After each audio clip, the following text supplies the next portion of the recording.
President Donald Trump landed at Kirtland Air Force Base this evening.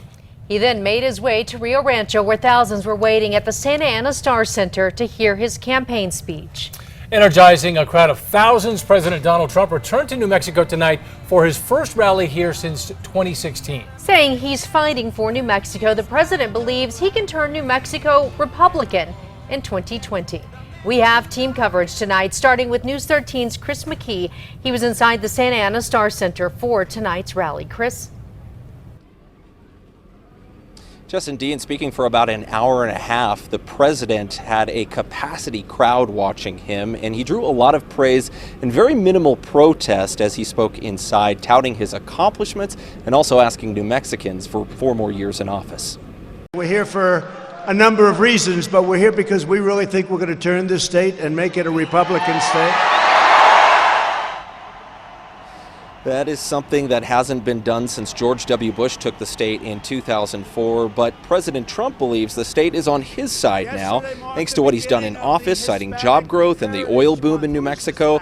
His meandering speech also covering topics tonight from trade policy to cutting regulations, building the wall, and investing in the military. The president said he's seen his poll numbers grow with Hispanics, part of the reason why he says he stopped in New Mexico tonight. The president claimed New Mexico can expect more investment in military bases here.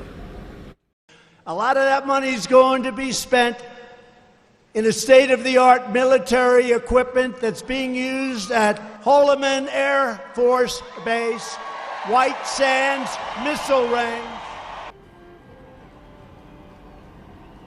Now that, of course, comes after the president recently diverted funds from some projects earmarked for New Mexico bases, including Holloman, diverting that money toward wall construction. Now, the president was interrupted twice tonight, once at the beginning of the rally and once toward the end of the rally by protesters, but both of those protesters were escorted out peacefully. Back to you.